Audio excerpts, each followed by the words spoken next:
కర్నూలు జిల్లా K E family, అలాంటి family నుంచి మొట్టమొదటిసారి మీరు పోటీ చేసి ఓడిపోవటం అనేది దీన్ని ఎట్లా చూస్తారు? ఆ ఒక్క ఛాన్స్ అనే ఒక అబద్ధము పబ్లిక్లో బాగా లోపల పోయి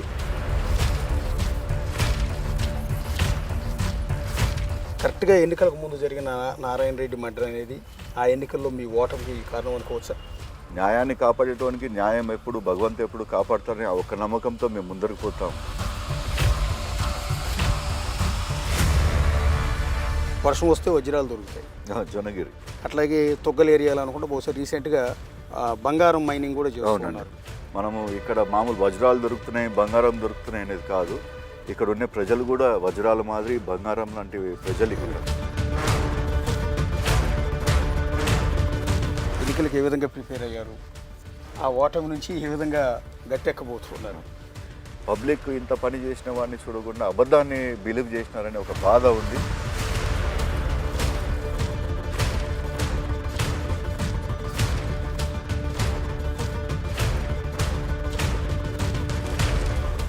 మాజీ డిప్యూటీ సీఎం కేఈ కృష్ణమూర్తి కుమారుడు, పత్తికొండ టీడీపీ ఇన్ఛార్జ్ కేఈ శ్యాంబాబు ప్రస్తుతం మనకు అందుబాటులో ఉన్నారు. క్యాంపెయిన్ ఒక పక్క ఎండ వేడి పుట్టిస్తుంది, మరోవైపు రాజకీయ వేడి కూడా అదే స్థాయిలో ఉంది కదా. ఎలా జరుగుతుందండి క్యాంపెయినింగ్ నడుస్తుందండి. మా పథకాలు ఏదైతే చంద్రబాబు నాయుడు గారు రిలీజ్ చేశారో అది చాలా బ్రహ్మాండంగా పబ్లిక్ రిసీవ్ చేసుకుంటున్నారు. ఎస్పెషలీ పత్తికొండ పబ్లిక్లో ఎందుకు చెప్తాను రిసీవ్ చేసుకుంటున్నారు అంటే, రీజన్ బీయింగ్ మాకు ఇక్కడ వాటర్ అనేది లేదు, ఇక్కడ అగ్రికల్చర్ తక్కువ. ఎంత ఏమైనా కానీ మేము ఒక హంద్రినేవా అనే ఈ కెనాల్ ఏదైతే ఉందో ఆ కెనాల్ పైన మ్యాక్సిమమ్ జీవిస్తున్నారు. అది కూడా హంద్రినేవా కూడా 8 months to 7 months దాకానే పారేది. దాని తర్వాత పబ్లిక్ అందరు కూడా విలేజెస్ వదులుకొని గుంటూరుకి మిరప తీయడానికి, లేకపోతే తెలంగాణ సైడ్ పోవడం, వలసలకి పోవడం చాలా ఎక్కువ జరిగిపోతుంది. అయితే మేము మ్యాక్సిమం అది స్టాప్ చేయాలని చెప్పి ఒక ఆలోచనలో మేము తీసుకుని వచ్చాము. అప్పుడు నాన్నగారు డిప్యూటీ సీఎం ఉన్నప్పుడు హంద్రినేవా మన కానించి పోతుంది, మనం దీని నుంచి ఏదైనా లబ్ధి తీసుకోవాలా, దీని నుంచి మనము ఫిల్ చేసుకోవాలా మన ఇక్కడ ఉన్న మైనర్ ట్యాంక్స్ అని చెప్పి ఒక ఐడియా తీసుకున్నాం. ఆ ఐడియా ప్రకారం మేము 68 ట్యాంక్స్ పిన్ పాయింట్ చేసుకొని 5 మండలాల్లో ప్లస్ పక్కన ఉన్న ఆలూరులో అండ్ అక్కడ పాణ్యం సైడ్ కూడా 2-3 వస్తాయి, అన్ని పిన్ పాయింట్ చేసుకొని మేము ఆ ప్రణాళిక చంద్రబాబు నాయుడు గారిని ఇక్కడికి 2016లో 2015 అనుకుంటాం, మేము మంచి పెద్ద సభ ఏర్పాటు చేసి ఆయనకి అడిగాం, మేము ఇట్లా సో అండ్ సో ప్రణాళిక ఉంది మా కాడ, మీరు దానిపైన ధ్యాస పెట్టి కొంచెం హెల్ప్ చేయాలా మాకు అని చెప్పి. అప్పుడు చంద్రబాబు నాయుడు గారు ఓకే అని చెప్పడము, అప్పుడు ఉన్న ఇరిగేషన్ సెక్రటరీ ఆయనను పిలిపించుకొని దీనిపైన మీరు వర్కౌట్ చేయండి అని చెప్పారు. ఇప్పుడు ఇంకా యునో అబౌట్ అఫీషియల్స్, దాని ప్రాజెక్ట్ పైన కింద మొత్తము చాలా గీంచి చూసి ఒకసారి 1600 కోట్లది, ఒకసారి 1800 కోట్లది అట్లా తీసుకొని వచ్చారు. ఇది ఓన్లీ 1 కాన్స్టిట్యున్సీకి ఇంత ఖర్చు పెట్టడం అనేది కరెక్ట్ కాదు అని చంద్రబాబు నాయుడు గారు పిలిచి, మనము ప్రతి ఒక్క చోట లిఫ్ట్ పెట్టుకుంటూ వస్తే ఫ్యూచర్లో ఎలక్ట్రిసిటీ ఆ లిఫ్ట్ పనిచేసినందుకు ఆ ఖర్చు అవన్నీ కూడా రైతులపైనే పడుతుంది. So we have to come with a novel idea, దాన్ని ఏమన్నా చేస్తామని చెప్పి గ్రావిటీ ద్వారా మనము జలాలు ఇక్కడ ఫిల్ చేయడానికి మనము ఒక ఐడియా తీస్తాం. ఆ గ్రావిటీ పాయింట్ మనం తీసుకొని ఆలంకొండ అని చెప్పి కృష్ణగిరి మండలంలో ఆలంకొండ అనే గ్రామం పక్కన మౌంటైన్స్ మధ్యలో ఒకటి తొట్టి మాదిరి ఒకటి ఏర్పాటు చేసి మొత్తం సిమెంటింగ్ వేసి బండి చేసి ఆడ నుంచి 3 points ఇచ్చాం. ఒక పాయింట్ ప్యాపిలి డోన్ సైడ్ పోతుంది, ఒక పాయింట్ కృష్ణగిరి దేవనకొండ సైడ్ వస్తుంది, ఒక పాయింట్ తుగ్గలి పత్తికొండ మధ్యకెర దాకా వచ్చేటట్ల ఓన్లీ త్రూ గ్రావిటీ. మరి మధ్యలో మనం పంపింగ్గా దానికి కూడా ఏం లేదు.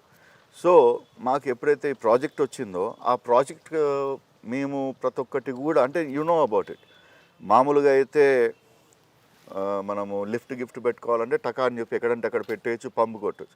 కానీ గ్రావిటీ పాయింట్స్ మనం చాలా సూక్ష్మంగా చూసుకోవాలి, చాలా డెలికేట్ ప్రాసెస్. ఆ డెలికేట్ ప్రాసెస్ చేయడంలో మాకు లేట్ అయిపోయింది. ఎలక్షన్లు వచ్చాయి, 250 crores చంద్రబాబు నాయుడు శాంక్షన్ చేశారు. మనము 70% దాకా వర్క్ కంప్లీట్ చేయగలిగినాం. బట్ పబ్లిక్లోకి ఫెయిల్ అయినాం తీసుకుపోవడం. అది మాకు చాలా రాంగ్ జరిగింది ఇక్కడ. అంటే మీరు 68 అంటున్నారు, 110 చెరువుల ప్రాజెక్ట్ ఏదో పెట్టినట్టున్నారు కదా? 68 ప్లస్ 68 నుంచి పిల్ల కాలువల త్రూ మిగతావన్నీ కూడా నింపేటట్లు. మీ యాక్చువల్ ప్లాన్ అంతా కూడా సరిగా ఇంప్లిమెంట్ అయ్యి ఉంటే ఈ పత్తికొండ ఈ జోన్ మొత్తంలో డ్రౌట్ అనేది అసలు చూడటానికి కూడా కనిపించేది కాదేమో కదండి, ఆ కరువు అనేది. డ్రౌట్ అనేది లేకుండా మా కాడ బంగారం పండిస్తుంటాం మేము. ఇక్కడ పత్తికొండ అనేది కూడా చాలా ఫేమస్ ఫర్ టమాటోస్. ఆ టమాటోస్ అనేది కాకుండా ఇక్కడ పత్తి కూడా పెరుగుతుంది, కందులు వస్తాయి, అన్ని రకాలుగా చేసుకుంటాం. మా ప్లాన్లో ఏముందంటే నాట్ ఓన్లీ పత్తి, కందులు అండ్ ఫ్యూ అదర్, మా ప్లాన్లో ఫ్యూచర్లో ఇక్కడికి ఆల్ కైండ్స్ ఆఫ్ వెజిటేబుల్స్ రైతులు పండియాలి. వెజిటేబుల్స్ మనం ఎప్పుడైతే పండించడం స్టార్ట్ చేస్తామో ఎక్స్పోర్ట్ క్వాలిటీ రకంగా మనము వర్కౌట్ చేయాలని చెప్పి మా ఆలోచనలో ఉంది. ఇక్కడ మొత్తం సదస్సులు ఏర్పాటు చేసి రైతులతోనే ఒక మంచి కార్యక్రమం ఏర్పాటు చేసుకొని వాళ్ళు తీసుకొని వచ్చినవి కోల్డ్ స్టోరేజ్లో పెట్టించి, కోల్డ్ స్టోరేజ్ యూనిట్స్ పెద్ద పెద్ద రకంగా ప్రతి ఒక్క మండలంలో ఓపెన్ చేయించి రైతుకి ఇంకొకసారి బయటికి పోవాలా, వలసలకి పోవాలా అనే ఆలోచన రాకుండా వాళ్ళకి ఎప్పుడైతే మనం నీళ్ళు అందిగలుగుతామో 100% వాళ్ళు ఇక్కడనే ఉంటారు, ఈ ప్రాంతమే మంచిగా జరుగుతుందని చెప్పి మా ఆలోచన. దేశంలోనే ఇందాక మీరు ఆల్రెడీ చెప్పారు, దేశంలోనే the biggest tomato market, tomato production అంతా కూడా ఈ పత్తికొండలోనే ఉంటుంది. కానీ ఇక్కడ పండించే టమోటో రైతుకి నిజంగా గిట్టుబాటు ధర వస్తుందంటే అది లేదు. కొన్నిసార్లు టమోటాను తీసుకెళ్లి రోడ్డు పక్కన పారబోస్తూ ఉంటారు. అవునండి. సో ఆ టమోటా జ్యూస్ ఫ్యాక్టరీ లాంటివి పెట్టాలన్న ప్రపోజల్ బహుశా మీరున్నప్పుడు, గతంలో మీ నాన్నగారు డిప్యూటీ సీఎం ఉన్నప్పుడు కూడా కొన్ని తీసుకొచ్చినట్టున్నారు. ఏమన్నా ఇంతవరకు అయిందా? మనము ఎప్పుడు కూడా మన తరఫు నుంచి టమాటో జ్యూస్ ఫ్యాక్టరీ అనే మాట రాలేదు. ఎందుకంటే ఇక్కడ టమాటో ఈల్డ్ ఏదైతే ఉందో ఇట్ ఈస్ నాట్ పల్పీ. మన కాడ టొమాటో పల్పీ కదండి, ఇది ఎక్కడికి ఉన్నా కానీ కూరగాయలకి, సాంబార్లకి, దీనిలకి వాడే రకం దాకానే ఉంటుంది తప్ప దానిలో నుంచి జ్యూస్ తీయడానికి లేకపోతే దాంట్లో నుంచి సాస్ చేయడానికి మదనపల్లె టైప్ టమాటో కాదు మన కాడ. మన బాబాయ్ గారు 2009 నుంచి 2014 దాకా ఎమ్మెల్యే ఉన్నారు. ఆ టైంలో మేము ఇజ్రాయెల్ నుంచి వీళ్ళందరినీ పిలిపించుకొని వచ్చి అగ్రికల్చరిస్టులందరినీ వాళ్ళకి చూపించాం, ఈ టమాటో స్ట్రెయిన్ మాకు పనికొస్తుందా, ఇక్కడ ఫ్యూచర్లో మనం ఏమైనా పెట్టగలుగుతామా అని. వాళ్ళు కళాఖండ్గా లేదండి, దిస్ ఇస్ నాట్ కరెక్ట్, మనము టమాటో ఈ పర్టికులర్ టమాటో పల్పీ కాదు, పల్పీ ఉంటే వేరే రకంగా ఉంటుంది, ఈ మన గ్రౌండ్ కండిషన్స్ ఇక్కడ వాటర్ కండిషన్స్ ప్రకారం చేసి ఇట్ ఇస్ నాట్ కరెక్ట్ అని చెప్పారు. అందుకోసమే ఆ టమాటోది డ్రాప్ చేసి మనం వేరే వెజిటేబుల్స్కి వెళ్ళిపోతాం. వేరే వెజిటేబుల్స్కి వెళ్ళిపోవడం జరిగితే అది బెంగళూరుకి పోతాయి, ఇక్కడ నుంచి చాలా తెలంగాణకు పోతాయి, మహారాష్ట్రకి పోతాయి. ఆ రకంగా మేము ఆలోచిస్తున్నాం. ఓకే, అంటే జ్యూస్ ఫ్యాక్టరీ రీసెంట్గా స్టార్ట్ చేసినట్టున్నారు కదండి, అది ఇనాగ్రేషన్ కూడా మాకు ఎక్కడ కంపడలేదు. జగన్మోహన్ రెడ్డి గారు వచ్చారు, స్టేజ్ పైన వి విల్ డూ సంథింగ్ అది ఇది అని చెప్పి ఏదో పబ్లిక్కి షో మాదిరి కలెక్టర్ గారిని పిలిపించి మీరు ఒక ల్యాండ్ చూడండి, అక్కడ శంకుస్థాపన చేయండి అని చెప్పారు. అది కూడా ఇక్కడ ఏం జరగలేదు. మీరు చెప్పిన ప్రకారం పెట్టిన ఉపయోగం లేదు కదా? లేదు. కర్నూలు జిల్లా కేఈ ఫ్యామిలీ అంటే ఇది ఒక చరిత్ర, ఒక విధంగా చెప్పాలండి. కేఈ ఫ్యామిలీ, కేఈ కృష్ణమూర్తి గారు హిస్టరీ ఇదంతా కూడా. అలాంటి ఫ్యామిలీ నుంచి మొట్టమొదటిసారి మీరు పోటీ చేసి ఓడిపోవటం అనేది, ఇదే కాన్స్టిట్యున్సీ, పత్తికొండ కాన్స్టిట్యున్సీ నుంచి, దీన్ని ఎట్లా చూస్తారు? చాలా ఇన్సల్టింగే అండి అది. ఎందుకంటే ఆ రోజుల్లో మేము నాన్నగారిని ముందర పెట్టుకొని చంద్రబాబు గారి త్రూ మేము 1600 కోట్లు ఈ పత్తికొండ కాన్స్టిట్యున్సీకి మేము ఖర్చు పెట్టడం జరిగింది.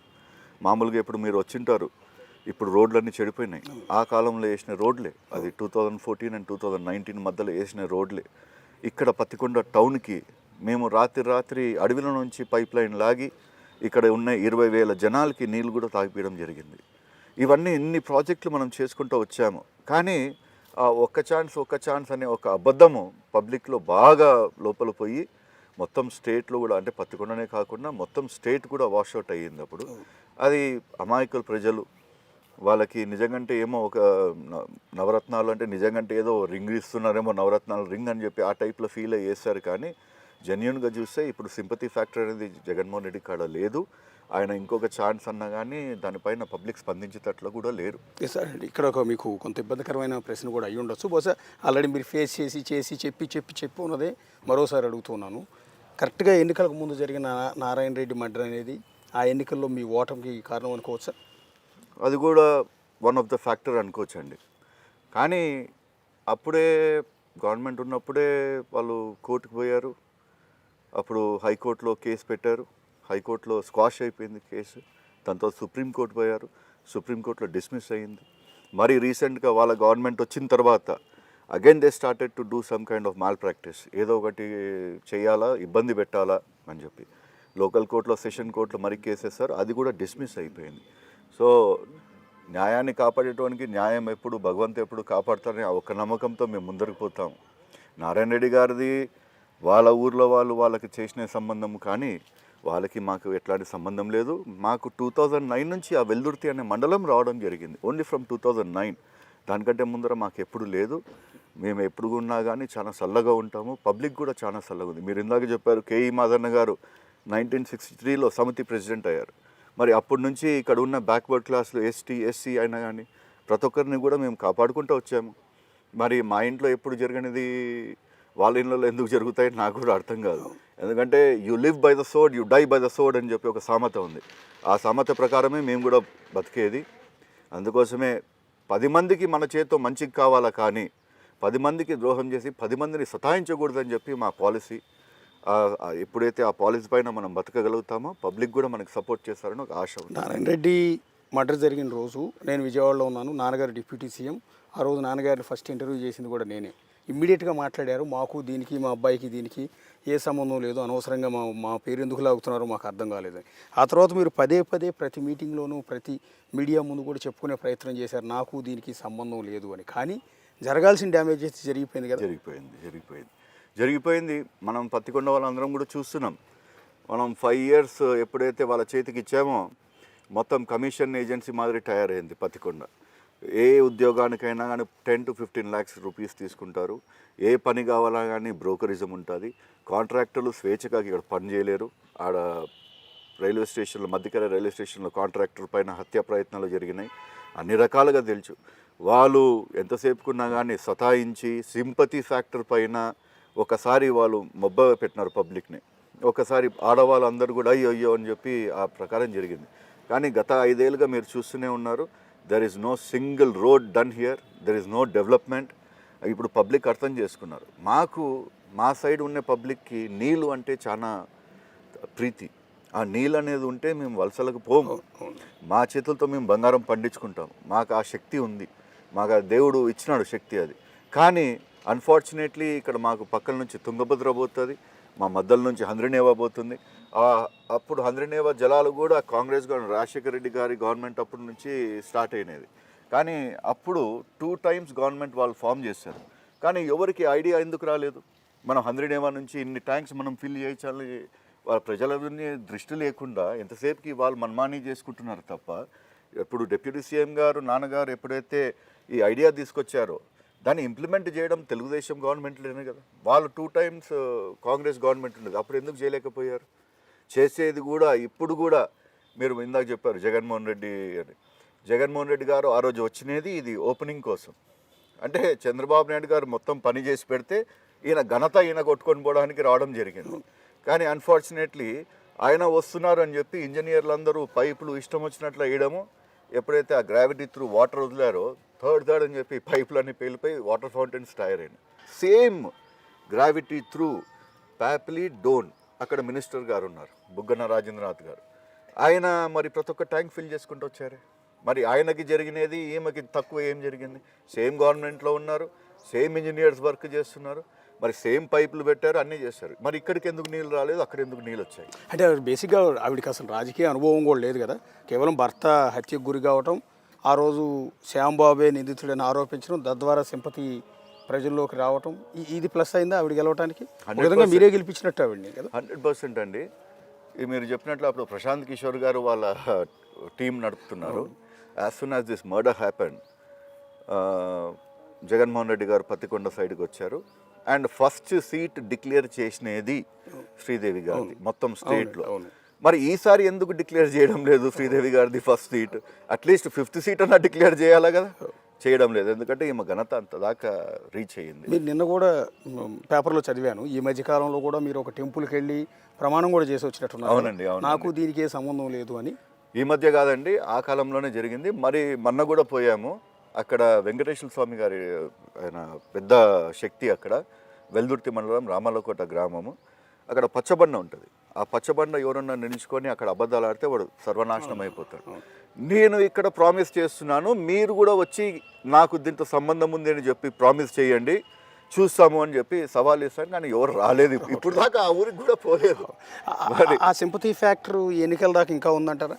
మీరంటే పూర్తి స్థాయిలో జనానికి ఆ క్లారిటీ ఇవ్వడంలో సక్సెస్ అయ్యాను అనుకుంటున్నారా?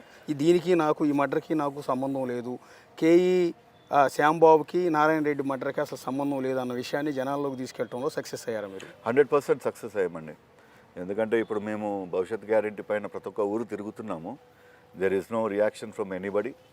కొంతమంది ఎవరైతే అప్పుడు ఆడవాళ్ళు అని చెప్పి సింపతి ఆడేమకి వేస్తామని చెప్పి ఏదైతే అనుకున్నారో ఆడవాళ్ళు కూడా మామూలుగా ఈమె గారు ఊర్లోకి పోయి మామూలు వాళ్ళ పార్టీ కండక్ట్ చేస్తుంటారు. కండక్ట్ చేసేటప్పుడు ఆడవాళ్ళు మాకు నీళ్ళు లేవండి, మీరు నీళ్ళు ఇప్పియాలా అంటే ఎందుకు నీళ్ళు ఇప్పియాలని తోసుకొని పోలీసులు తోస్తారు, ఈమె ముందరికి వెళ్ళిపోవడం జరిగింది. 2-3 చోట్ల ఆడవాళ్ళు అందరూ ధర్నా కూడా చేస్తారు. ఈమె పైన భారీగా ధర్నా చేసి ఈమెని అడ్డుకున్నారు. మధ్యకెరలో అడ్డుకున్నారు, వెల్దుర్తి వాళ్ళ సొంత మండలంలో అడ్డుకున్నారు, కృష్ణగిరిలో అడ్డుకున్నారు. వీళ్ళకి పని చేయడము ఎలా అనేది తెలియదు. ఎంతసేపుకి ఆ పెద్ద కుర్చీ పైన కూర్చోవాలా, 10 మంది మనం చూసి నమస్కారాలు పెట్టాలన్న ఒక ఆలోచన తప్ప వాళ్ళకి సేవ చేయడానికి వచ్చినది కాదు. ఇది డిఫాక్టో ఆ రోజు ఆ నారాయణ రెడ్డి మర్డర్ జరగడము వాళ్ళకి అడ్వాంటేజ్గా జరిగింది. But as you know courts ఉన్నాయి. ఆ కోర్టులలో 3 కోర్టులలో 4 కోర్టులలో ఏదైతే కేసు పెట్టారో అన్నీ కూడా ఓడిపోయారు. And we're still waiting. వాళ్ళు ఇంకొకసారి కూడా వాడు పోవడానికి ప్రయత్నం చేసినా కానీ మన చేతులు క్లీన్ ఉన్నాయి. అనేది ఎవరికి భయపడిన అవసరం లేదు, దేవుడు చూసుకుంటాడు. We are there. పబ్లిక్ కూడా అర్థమయ్యింది, తప్పు చేసుకున్నామని చెప్పి చాలా ఆలోచనలో పడినారు. చంద్రబాబు నాయుడు గారు మొన్న మేము రా కదిలిరా అనే ప్రోగ్రాం పత్తికొండలో భారీగా పెట్టాము. ఆల్మోస్ట్ 1,20,000 పీపుల్ అటెండ్ అయ్యారు. One of the best programs. అట్లాంటి ప్రోగ్రాంలో కూడా చంద్రబాబు నాయుడు కూడా హామీ ఇవ్వడం జరిగింది, మీకు నీళ్లు 100% ప్రతి ఒక్క ఎకరానికి మేము తెచ్చిచ్చే బాధ్యత నాది అని ఆయన చెప్పడం జరిగింది. అదే కాకుండా ఇక్కడ ఉన్న గుండురేబుల ఇంకా 2-3 ప్రాజెక్టులు అప్పుడు వేదవతి ఆ ప్రాజెక్టులు ఏదైతే అప్పుడు చెప్పామో ఆ ప్రాజెక్టులు కూడా నేను 100%గా చేసి చూపెడతానని చెప్పడం జరిగింది. దాంతో మేము చాలా సంతోషపడినాం. రాయలసీమ రతనాల సీమ అంటారు అన్నట్టుగానే పర్టికులర్గా మీ కాన్స్టిట్యున్సీ పరిధిలో ఉన్న తొగ్గలి కావచ్చు, ఇంకా 2-3 పేర్లు మీకు బాగా నోటెడ్ ఉంటుంది. ఆ ప్రాంతాల్లో వర్షం వస్తే వజ్రాలు దొరుకుతాయి. జొన్నగిరి మండలంలో వజ్రాలు దొరుకుతాయి. అట్లాగే తొగ్గల ఏరియాలో అనుకుంటే బహుశా రీసెంట్గా బంగారం మైనింగ్ కూడా చేస్తున్నారు. అవునండి. ఇప్పుడు జియో మైసూర్ అని చెప్పి మా పీరియడ్లోనే వాళ్ళు వచ్చారు. వాళ్ళు రావడం జరిగింది. వాళ్ళు అప్పుడు ఇయర్ మార్క్ చేసుకొని రైతుల కాడ నుంచి పొలాలు కొన్నారు. వాళ్ళు స్టార్ట్ చేసుకోవడానికి ఆల్మోస్ట్ రెడీ చేసుకొని పెట్టుకున్నారు. ఆ టైంలోనే మనం చంద్రబాబు నాయుడు గారితో కూడా మాట్లాడి వాళ్ళకి వాటర్ రిసోర్సెస్ కూడా హంద్రీనేమా నుంచి ఒక చిన్న ట్యాంక్ పెట్టి అక్కడ నుంచి వాళ్ళకి వాటర్ వాడుకునేటట్లు కూడా అప్పుడు ఏర్పాటు చేయడం జరిగింది. ఇది తుగ్గలి మండలంలో జొన్నగిరి గ్రామం కాడ, ఇది పగడరాయి ఊరు కాడ దొరికిందండి. ఇక్కడ పాతకాలంలో చాలా స్టోరీస్ ఉన్నాయి. వర్షాలు పడితే వజ్రాలు దొరుకుతాయి అవి ఇవన్నీ. కానీ ఈ కాలం కూడా చిన్నవి దొరుకుతున్నాయి. ఇక్కడ ట్రేడర్స్ వస్తారు, చేసుకుంటారు, పోతారు. కానీ జియో మైసూర్ ఏదైతే ఉందో మా ఆశ ఏముందంటే ఫ్యూచర్లో యువతకి ఊర్లలో ఉన్న యువతకి అక్కడ మంచి జాబ్స్ ఇప్పించుకోగలుగుతామని చెప్పి. అంటే ఇప్పుడు ప్రస్తుతానికి వాళ్ళు కోర్ డ్రిల్లింగ్ చేస్తున్నారు. ఆ కోర్ డ్రిల్లింగ్ అయిపోయిన తర్వాత ఓపెన్ పిట్స్ ఎప్పుడైతే స్టార్ట్ చేస్తారో అప్పుడు జాబ్స్ దొరకడం స్టార్ట్ అవుతుంది. హోప్ఫుల్లీ రాబోయే తెలుగుదేశం గవర్నమెంట్లో ఇది స్టార్ట్ కావచ్చు అని చెప్పి చాలా ఆశతో వెయిట్ చేస్తున్నాం. అంటే ఇక్కడే బంగారం తీస్తూ ఉన్నారు. ఎక్కడి నుంచో వచ్చి వేరే కంపెనీలు వచ్చి బంగారం తీస్తున్నాయి భూమిలోంచి. ఇక్కడే వజ్రాలు దొరుకుతున్నాయి అంటున్నారు. చాలామంది మేము బ్రేకింగ్ న్యూస్ మా వాళ్ళు పెడుతూ ఉంటారు. 10 లక్షల రూపాయల వజ్రం దొరికింది, 50 లక్షల రూపాయల వజ్రం ఒక రైతుకు దొరికితే తీసుకెళ్ళి వ్యాపారికి అమ్మారు అని. వజ్రాలు ఇక్కడే ఉన్నాయి, బంగారం ఇక్కడే ఉంది, కానీ గ్రామాల రూపురేఖలు మారట్లేదు, జీవితాలు మారట్లేదు.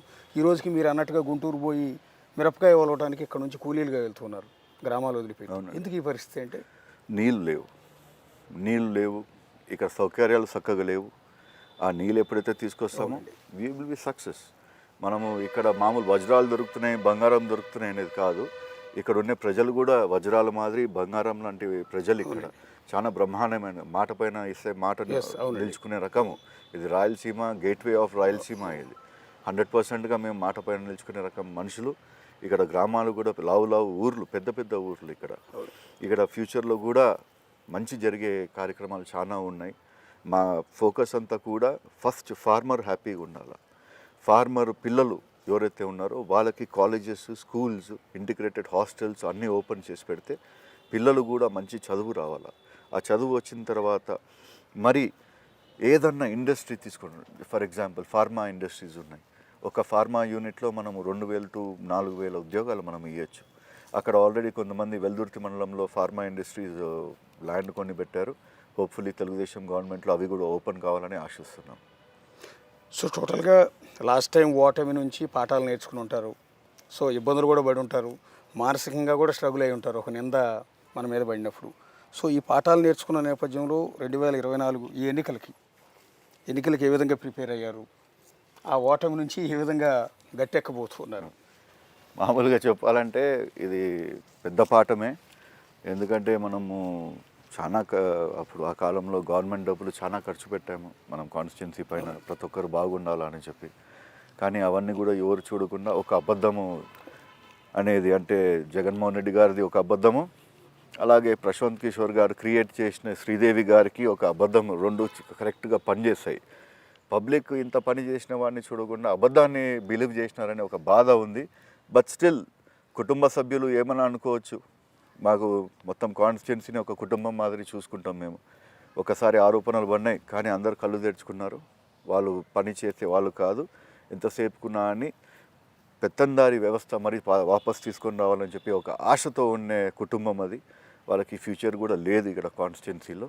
100%గా ఈసారి తెలుగుదేశందే ఇక్కడ జెండా రెపరెపలాడుతుందని ఆశిస్తున్నాను. చాలామంది తెలుగుదేశం పార్టీ నాయకులు నేను ఇంటర్వ్యూ చేసినప్పుడు వాళ్ళు చెప్పేది ఏంటంటే, మా ప్రభుత్వం ఎప్పుడైతే పడిపోయిందో వైసీపీ ప్రభుత్వం వచ్చిన తర్వాత మా మీద అనేక కేసులు పెట్టారు, ఎంతోమంది మమ్మల్ని జైల్లోకి పంపించారని ప్రతి ఒక్కళ్ళు చెప్తూ ఉన్నారు లిస్టు. ఆ లిస్టులో మీరున్నారా? ఎన్ని కేసులు మీ మీద ఈ ప్రభుత్వం మారిన తర్వాత? అంటే ఇప్పుడు అంత పెద్ద కేసు పడిన తర్వాత ఈ చిన్న చిన్న కేసులు ఏమి రావు. మా వాడు గోవింద్ అని చెప్పి ఉన్నారు. ఈయన మా గవర్నమెంట్ పోయిన వెంటనే జగన్మోహన్ రెడ్డి గారికి ఇన్స్టాగ్రామ్లో ఒకటి సవాల్ వేశారు. ఓహో, మేము చేసినట్ల 1,600 కోట్లు ఏదైతే ఖర్చు పెట్టి మేము చేశామో అది మీరు చేయగలిగితే నేను తొడగొట్టి ఛాలెంజ్ చేస్తున్నా, నేను ఏదన్నా గుండు చేయించుకుంటాను ఆ టైప్లో అని చెప్పారు. అయితే ఇమీడియట్గా ద వెరీ నెక్స్ట్ డే ఈయన పైన కేసు పడి సబ్ జైల్లో ఒక 8 days అట్లా ఉండి రావడం జరిగింది. ఓహో, ఓకే. 8 days ఉన్నారండి? 4 days ఉన్నారు. అంటే ఇట్లా ఇంకా రజాక్ అని చెప్పి ఉన్నాడు. ఓకే. దూదేకొండ దిగుచింతలకొండ రజాక్ అని చెప్పి అక్కడ ఉండే చిన్న చిన్న గ్రామాలు ఇవి. ఆ గ్రామంలో ఈ పిల్లోడు నాతో పాటు తిరుగుతారని చెప్పి ఈ పిల్లోడి పైన అటాక్ చేసి బండి పైన కాల్పులు అంటే బండి పైన పెట్రోల్ వేసి కాల్చడము, ఏదో ఆస్తి నష్టాలు జరగడము, అవన్నీ అన్ని టైప్లో చేసుకుంటూ వచ్చారు. But we're not afraid of anything, we're ready to face anything. మాది ఎప్పుడు కూడా ఒఫెన్స్ అనేది కాదండి, మేము ఎప్పుడు కూడా డిఫెన్స్. మా వాళ్ళ పైనకి ఎవరైనా వస్తున్నారంటే మేము డిఫెండ్ చేసుకుంటాం, కానీ మేము పోయి ఒఫెన్స్ చేసే రకం కాదు. ఒకవేళ ఒఫెన్స్ చేసేటోళ్ళమైతే కర్నూలు డిస్ట్రిక్ట్లో ఈ ప్రజలు మమ్మల్ని ఇన్నిసార్లు కూడా రూల్ చేయమని చెప్పి మాకు ఆపర్చునిటీ ఇయ్యరు. అది కూడా పబ్లిక్ కూడా బాగా అర్థమైంది. ఇప్పుడు చాలామంది కొత్తగా వస్తున్నారు, మేము అది చేయగలుగుతాము ఇది చేయగలుగుతాము. జగన్మోహన్ రెడ్డి వచ్చి జ్యూస్ ఫ్యాక్టరీ ఓపెన్ చేయండి అన్నాడు. అంటే ఎంత హేళనగా తీసుకున్నారంటే ఇక్కడ మా బతుకులని, రైతులను ఎంత చీప్గా ఆలోచిస్తున్నారు. అంటే వచ్చినారు పబ్లిక్, ఏదో బిర్యానీ పెట్టినాము, క్వార్టర్ తాగిపించినాము, ఏదో ఒక అబద్ధాలు అన్నాము, పంపించేసినాము అనేది తప్ప దానిపైన ఏ క్వాలిటీ అనేది లేదు. ఎక్కడ మాకు ఇప్పుడు దాకా జ్యూస్ ఫ్యాక్టరీస్ మాకు కనపడలేదు. అన్నిటికంటే బాధ ఏంటంటే పక్కనున్న డోన్ కాన్స్టిట్యున్సీ నంద్యాల డిస్ట్రిక్ట్లో అంత బ్రహ్మాండంగా అభివృద్ధి జరిగింది, ఇదే గవర్నమెంట్లో జరుగుతుంది. ఒక టైప్లో నీళ్ళు నింపాడు, మొత్తము రోడ్లు వేయించారు. ఇక్కడ ఎందుకు కాలేదు? నా క్వశ్చన్ కూడా పబ్లిక్తో అదే ఉంది. మీరు అప్పుడు గెలిపించారు, డెవలప్మెంట్ జరుగుతుంది అనుకున్నారు, ఎక్కడుంది డెవలప్మెంట్? షో మీ డెవలప్మెంట్ అనేది నాకు కూడా క్వశ్చన్. ఆ డోన్ కూడా మీదే కదా. ఒకసారి అసెంబ్లీలో నాన్నగారు అన్నమాట నాకు ఇప్పటికీ గుర్తు. బుగ్గన రాజేంద్రనాథ్ రెడ్డి ఫస్ట్ ఎమ్మెల్యే అయ్యారప్పుడు ప్రతిపక్షంలో ఉన్నారు వైసీపీ, మీరు అధికారంలో ఉన్నారు. నాన్నగారు ఓ మాట అన్నది నాకు ఇప్పటికీ గుర్తు, నేను ఆ సీటు వదులుకోకపోతే, నేను ఆ సీటు వద్దనుకుని పక్కకి రాకపోతే నువ్వు గెలిచేవాడివే కాదు అని. అవును, 100% మాట అన్నారు. అది అన్ఫార్చునేట్లీ మా సొంత మండలం కృష్ణగిరి పత్తికొండతో ముడిపడి ఉందండి. అవును, ముడిపడడంతో మేము కంటిన్యూ ఇక్కడనే అవుతున్నాము. మా బాబాయ్ గారు మన దాకా ఉండేది, ఆయన హెల్త్ రీజన్స్ వలన ఆయన దిగి ఇప్పుడు పార్టీకి హ్యాండ్ ఓవర్ చేశారు. ఇంకా పార్టీ యోని డిసైడ్ చేస్తే వాళ్ళే అక్కడ కంటెస్ట్ చేయడం జరుగుతుంది. ఓకే. ఇప్పుడు రేపు ఎన్నికల్లో మీ తరఫున నాన్నగారు ప్రచారం చేసే ఓపిక ఉందా ఆయనకి? 100%. మా నాన్నగారు మాకు మ్యాస్కాట్ అండి. ఆయన పైన ఎట్లాంటి నిందలు లేవు, ఎట్లాంటిది లేదు. మొత్తము ఉమ్మడి రాష్ట్రానికి ఆయన జెంటిల్మెన్ మాదిరి ట్రీట్ చేస్తారు. ఒక కులానికే కాదు, బీసీలు అందరూ కూడా ఆయనని ఆదరిస్తారు. ఆయన ఆధారంలోనే మేము కూడా పెరిగాము. తప్పుడు దారి పోయే రకం కాదు మేము. ఎంతసేపు మేము మా బిజినెస్లు వదులుకొని వచ్చి ఇక్కడ ప్రజలకి సేవ చేయాలని చెప్పి మేము ఆ తపనలో ఉన్నాం తప్ప ఇక్కడ నేను ఒక 2 years ఉన్నప్పటి నుంచి మా నాన్నగారు ఎమ్మెల్యే ఉన్నారు. అంటే మేము చిన్నప్పటి నుంచి ప్రతి ఒక్క పదవులు సీఎం పదవి దాకా, అంటే ఆల్మోస్ట్ డిప్యూటీ సీఎం పదవి దాకా కూడా చూసాం మేము. మాకు పదవులు కొత్త కాదు, మాకు మా ప్రజలకి అభివృద్ధి కావాలనేది ఒక తపన తప్ప there is nothing else. We want what ever మాకు ఏదైతే సౌకర్యాలు దొరుకుతున్నాయో మా వాళ్ళ అందరికి కూడా దొరకాలని చెప్పి ఒక తపనతో మేము పనిచేస్తాం తప్ప ఊర్లలో పెత్తందారి వ్యవస్థ నడపాలని చెప్పి కాదు. పెత్తందారి వ్యవస్థని మేము కళగొట్టాలని చెప్పి మా కళ, అది తాతగారు స్టార్ట్ చేసినది, అది మేము ఇంకా కంటిన్యూ చేస్తాము. నా తర్వాత మా తమ్ముళ్ళు ఉన్నారు, చాలామంది కూడా దానిపైన రోడ్డు పైన నడచడానికి సిద్ధంగా ఉన్నారు. చివరిగా ఒక ప్రశ్న, వచ్చే ఎన్నికల్లో గెలిచి అసెంబ్లీలో కూర్చుని అధ్యక్ష అని శ్యాంబాబుని చూడొచ్చా? అలా అనే అవకాశం దొరుకుతుంది? 100% అండి. ట్రెండ్ ప్రకారం చూస్తే వీఆర్ డూయింగ్ వెరీ గుడ్. 100% మీరు అప్పుడు కూడా ఇంటర్వ్యూ మీరే తీసుకోవాలా. And we will remember this point again. And again as a side, పదవి ముఖ్యం కాదు, ప్రజల సౌకర్యము. వీళ్ళకి ఏదైతే గవర్నమెంట్ తరఫు నుంచి మేము సూపర్ 6 ప్రోగ్రామ్ ఏదైతే పెట్టామో అవన్నీ కూడా చేరుతున్నాయా లేదా అనేది అది ముఖ్యంగా చూసుకుంటాం మేము. 100%గా తెలుగుదేశం గవర్నమెంట్ వచ్చేది, చంద్రబాబు నాయుడు గారు మినిస్టర్. మా కాడ కొన్ని ప్రణాళికలు ఉన్నాయి, అవి కూడా తీసుకొని పోయి ఈ ప్రాంతాన్ని, అంటే ఇది ఒక్క పత్తికొండనే కాదు, ఈ left side western hemisphere Kurnool డిస్ట్రిక్ట్లో ఏదైతే ఉందో ప్రతి ఒక్క ఊరు కూడా సస్యశ్యామలంగా, రైతులు వలసలకు పోకుండా వాళ్ళ సొంత పొలాల్లో పని చేసుకుంటా ఆ పండిన పంటని సదస్సులు మాదిరి ఏర్పాటు చేసి వాళ్ళ త్రూవే బయటకి అమ్మి ఆ డబ్బులు వచ్చి వాళ్ళ పిల్లలు మంచి చదువుకునేటట్ల, ఇంట్లో ఆడవాళ్ళు మంచుకునేటట్ల హాస్పిటల్ కట్టాము. ఇంకా పెద్ద ఇప్పుడు 50 bed హాస్పిటల్ ఉంది, మేము కట్టినది. అది మద్దికేర, వెల్దుర్తి, కృష్ణగిరి అండ్ తుగ్గలి. మరి ఆ 50 bed హాస్పిటల్ని 250 bed హాస్పిటల్ చేయాలి. పెద్దగా అన్నీ ఆలోచిస్తున్నాము. ఆ దేవుడు కరుణ ఉండాలి, ప్రజల ఆదరణ ఉంటే 100% జరుగుతుందండి. Thank you very much. Thank you very much. Thank you. ఇది పత్తికొండ టీడీపీ ఇన్ఛార్జి శ్యాంబాబుతో నేనే ఎమ్మెల్యే. మరొక నాయకుడితో మరొక నియోజకవర్గంలో మళ్ళీ కలుద్దాం. అంతవరకు signing off. This is the show.